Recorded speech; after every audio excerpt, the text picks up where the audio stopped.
শুভ সকাল আমার প্রিয় বন্ধুরা, সবাই কেমন আছো? আশা করি তোমরা সবাই ভালো আছো। তোমাদের আশীর্বাদ আর ভালোবাসায় আমার দুই বাবুকে নিয়ে আমিও ভীষণ ভালো আছি। আমি এখন থেকে আমার ব্লগটা শুরু করছি। আমি এখন বাজারে যাব বলে রেডি হয়েছি, কারণ জিনিসপত্র কিছু কিনতে হবে, বাজার করতে হবে। একদম কিছু নেই, কদিন ধরে তো পান্তো খেয়েই কাটিয়ে দিলাম। আজকে একটু জমিয়ে বাজার করব। আমার বড় বাপি নাহলে আমার সাথে প্রচণ্ড পরিমাণ ঝগড়া করছে, বলছে আমি খাচ্ছি না তো কি হয়েছে, তুমি কি একা খাবে না?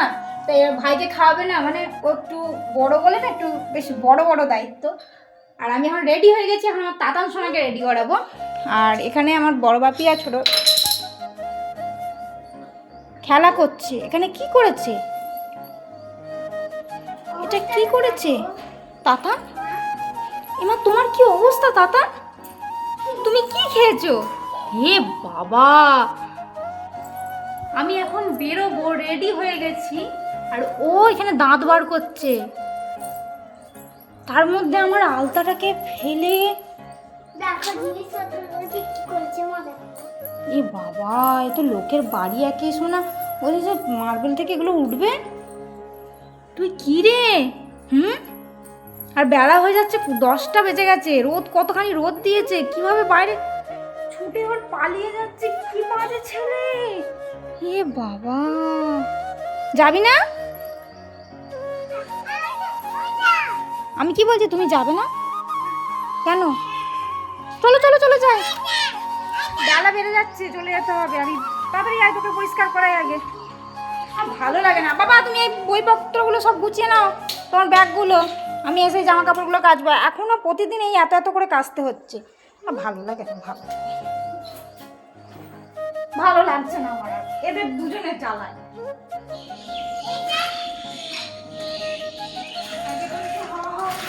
সকাল থেকে একটার পর একটা কাজ করতে করতে সেই বাজার যেতে আমার দেরি হয়ে গেল। এসে আবার রান্না বসাতে হবে। আর আমার না একদম বাজারে যেতে ইচ্ছে করছিল না, কারণ এত পরিমাণ রোদ দিয়েছে, ঘর থেকে তো বেরোতেই ইচ্ছে করছে না। আর প্রচুর গরমও দিয়েছে। এখন সকাল 10টা বাজছে, এখন যদি এই অবস্থা হয় দুপুরবেলায় তো মনে হয় মানুষকে সব মেরেই দেবে, যা রোদের তেজ। আর আমি বড় বাপিকে ঘরে রেখে দিয়ে গেলাম, দুজনকে নিয়ে যেতে পারবো না বলে, যাবো আর চলে আসবো। প্রথমেই চলে এসেছি মাংসর দোকান, একটু মাংস নেব। আর আমার তাতানবাবু মুরগির দিকে হাঁ করে তাকিয়ে আছে। ওর ভীষণ ভয় করে মুরগিগুলোকে কাটলে, তাই দেখছে যে কি করছে, খালি বলছে খ্যাঁচ খ্যাঁচ।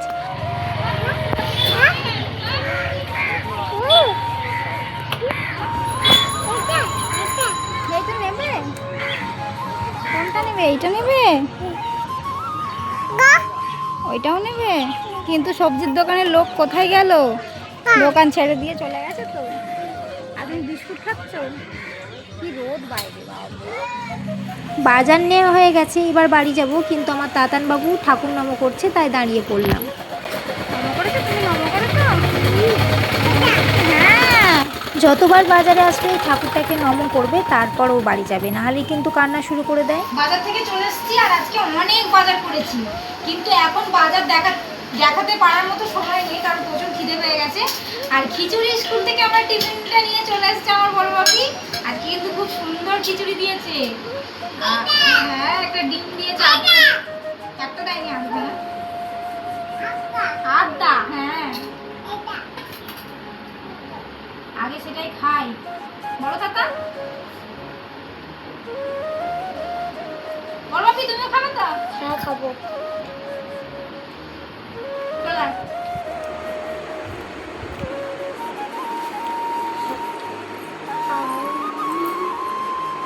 আমার তাতানকে খাইয়ে দিতে লাগে না, আমার তাতান নিজেই খেয়ে নেয়। এই দেখো,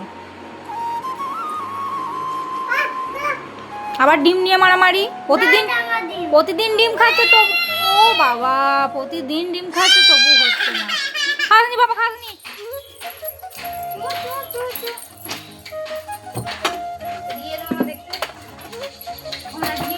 অনেকটাই বেলা হয়ে গেছে, একটু যদি সকাল করে বাজারে যেতাম তাহলে হয়তো তাড়াতাড়ি চলে আসতে পারতাম, রান্নাটাও বসিয়ে ফেলতাম। কিন্তু তাড়াতাড়ি যেতে পারিনি, কারণ একজনকে পয়সা দিয়েছিলাম ধার হিসেবে, সে পয়সাটা ফেরত দিতেই চাইছিল না। আর আমার কাছে টাকাও ছিল না যে বাজার করব।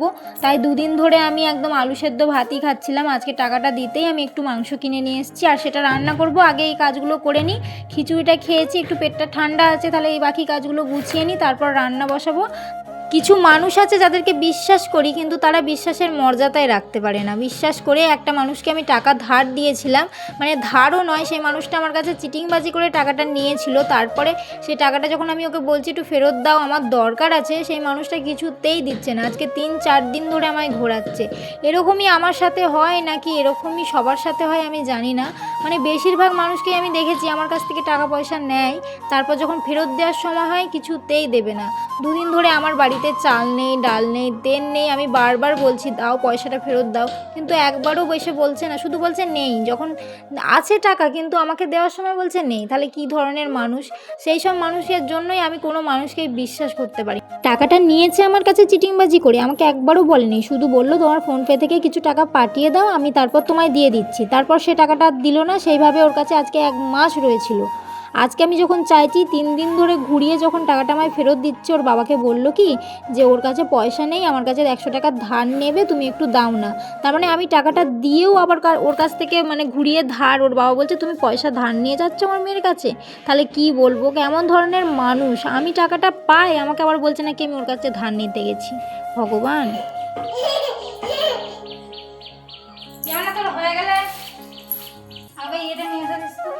আমি কিন্তু তাকে ঠিকমতো চিনিও না, এই ভাড়া বাড়িতে এসেই 2 দিনের পরিচয় হয়েছিল। 2 দিন পরিচয় হতেই বন্ধুর মতো খাতির হয়েছিল, কিন্তু নষ্ট হয়ে গেল শুধু টাকা পয়সা ধার দিয়ে। যদি টাকা পয়সা ধার না দিতাম হয়তো সম্পর্কটা ভালো থাকতো। সত্যি কথা বলতে এখানে আমার কোনো দোষ নেই, আমি 2টো ছেলেকে নিয়ে একাই ভাড়া বাড়িতে থাকি, আমার কাছে তো সবসময় টাকা পয়সা থাকে না। আমিও গরিব মানুষ, আমি সেই মানুষটাকে বিশ্বাস করে ধার দিয়েছিলাম, কিন্তু সে বিশ্বাসের মর্যাদা রাখতে পারেনি বলেই এইভাবেই সম্পর্কটা নষ্ট হয়ে গেল। কিছু করার নেই, এসব মানুষের সাথে সম্পর্ক না রাখাই ভালো, যারা মিথ্যে কথা বলে, মিথ্যে কথা বারবার আমাকে বলছে, তাহলে কী করে বিশ্বাস করি বলো তো? আর এরকমটাই প্রথম আমার সাথে ঘটছে না, এর আগে 2বার এরকম হয়েছে।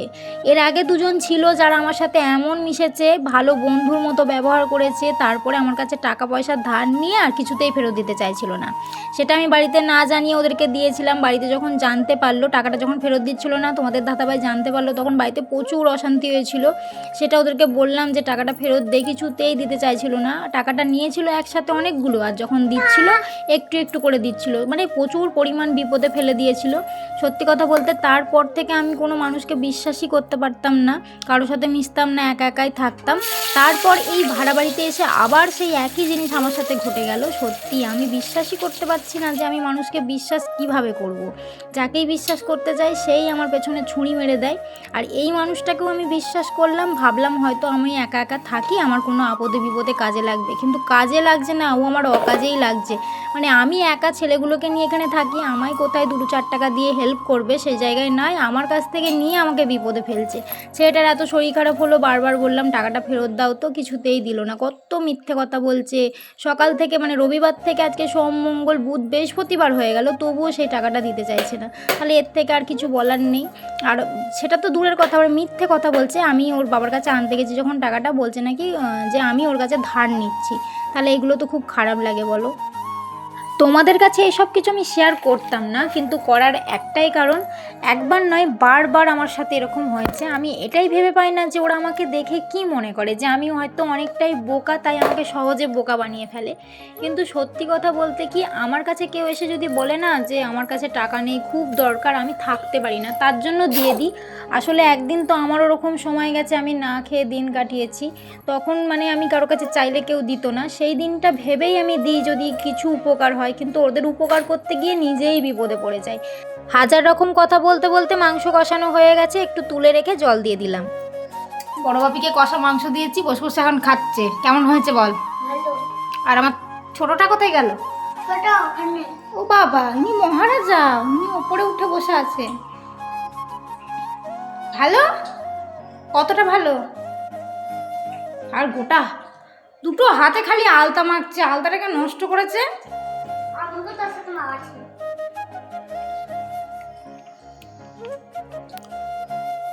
খা, আমার বাকি তরকারিটা হয়ে যাক, তারপরে আবার ভাত দিয়ে দেবো। ভাত হয়ে গেছে, এদিকে তরকারিটাও হয়ে গেছে, শুধু ওপর থেকে একটু ধনেপাতা কুচিয়ে রেখেছি, সেটা ছড়িয়ে আর নামিয়ে নেব। আর বেশি তরকারি হয়নি, আজকে 50 টাকার মাংস নিয়ে এসেছিলাম, অল্প একটু তরকারি হয়েছে, কিন্তু আমি আর তাতানবাবু খাবো, বড় বাপি তো আর খাবে না, বড় বাপিও তো আশ্রমে চলে যাবে। কিন্তু তবু মাংস নিয়ে এসেছি, ও না খেলে মনটা খারাপই হচ্ছে, ওকে বললাম দুপুরবেলা 1 গাল ভাত খাস। রান্না করতে আমার দেরি হচ্ছিল দেখেই দুই বাবু স্নান টান করে বসে আছে, আর আমার এদিকে স্নান হয়ে গেছে। এখন সিঁদুরটা পরে নেব, কারণ স্নান সেরে ভাত খেতে বসতে নেই, চুল আঁচড়ে সিঁদুর পরে বসতে হয়। মাঝে মাঝে আমিও ভুলে যাই জানো তো, আর জোর খিদে পেয়ে গেলে ওইভাবেই বসে পড়ি। আজকে ভাবলাম না, একদম পরিপাটি হয়ে সেজে গুজে তারপরে বসবো খেতে। কিন্তু আমার তাতান ভাবি আর বড় ভাবি দুজনে মারামারি শুরু করে দিয়েছে। ওরা দু ভাই না। কে মারছে তোকে? কে মারছে? দি এক ঘা দি। চলে এস, আমরা ভাত খাবো। এসো তো। কোথায় কোথায় কোথায়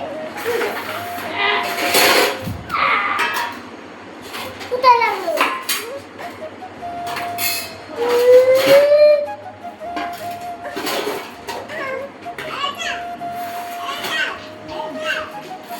সকাল থেকে দু ভাইয়ের কি মিল ছিল, কোনো ঝামেলা ছিল না, একে অপরকে ছাড়তেই চাইছিল না। কিন্তু এখন দুপুরবেলায় যেমনি ভাত নিয়ে বসেছি, ওদের দুজনের অশান্তি শুরু হয়ে গেছে। মানে দুজনে আমাকে একটু শান্তি করে খেতে দেয় না। মাঝে মাঝে আমি বলি ওরা আমাকে শান্তিতে থাকতে দেয় না। সত্যি কথা বলতে কি, এটা আমার মনের কথা একদমই নয়। ওরা দুজন দুষ্টুমি করে বলেই আমি মাঝে মাঝে এই কথাটা বলি। কিন্তু আমি ওখানের থেকে এখানে প্রচুর পরিমাণ শান্তিতে আছি।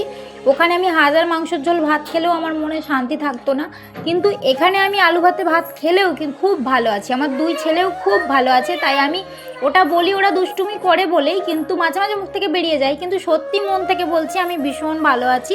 তাই এটা নিয়ে আবার যেন অন্য কেউ ভেবো না যে আমি শান্তিতে নেই, শান্তিতেই আছি। সত্যি কথা বলতে কি, আমি কিভাবে অশান্তিতে থাকবো বলো? আমার এই দুই টম অ্যান্ড জেরিকে নিয়েই সারাদিন কেটে যাচ্ছে। একবার একে বোঝাতে হচ্ছে তো একবার ওকে বোঝাতে হচ্ছে। কি বলবো বলো তো, আমার দুই ছেলে দুই রকম। সত্যি কথা বলতে আমি দুটো ছেলে পেয়েছি ঠিক কথাই, কিন্তু আমি ভীষণ খুশি যে আমার দুটো ছেলে হয়েছে। বারবার অনেকে বলে মেয়ে হলে নাকি ভালো হতো, কিন্তু আমার দুই ছেলে অনেক ভালো। তাতান ঘরে বই পড়া বাদ দিয়ে এখানে বই পড়ছে। কি? আচ্ছা বার করো দেখি, বলো কোনটা, কি বলো। এটি কই? হ্যাঁ, বই পড়া বাদ দিয়ে গাড়ি, বইয়ের ভেতর গাড়িটাই তো তুমি দেখতে পাবে না। না বই পড়ো। আচ্ছা অ্যাপেলটা বার করো। না বলো এবার কি ওটা, কি ওটা, কি হচ্ছে ওটা? আইসক্রিম। আইসক্রিম কি করে? আম করে? ও কেমন করে, কেমন করে? আচ্ছা আচ্ছা। কি এটা, এটা কি, এটা কি দাদা? এটা কি ওটা? ব্যাং। আচ্ছা আচ্ছা, পরে দেখো, পাতা উল্টাও, পাতা উল্টাও। মন দিয়ে পড়া করছে, বাহ। এই তো এইখানে, এইখানে, হ্যাঁ ওইটা বার করো। হ্যাঁ ওইটা কি? এইটা আর ওইটা। আর কলা কোনটা, কলা কোনটা? আচ্ছা, আর আর পেয়ারা কোনটা? পেয়ারা, পেয়ারা, পেয়ারা তুমি জান? ওই বাবা জানে না। তাহলে তুমি আঙুর চেনো? আঙুর, আঙুর, আঙুর, আঙুর, আঙুর চেনো? এই বাবা সব খেয়ে নিল যে। না খাওনি? কে খেলো তাহলে? ওটা কি? বাবা সব খেয়ে নিচ্ছে যে হাম হাম করে। আমাকে একটু দাও, আমাকে একটু দাও। ঠিক আছে, আচ্ছা আচ্ছা, মন দিয়ে বই পড়ো তুমি। হ্যাঁ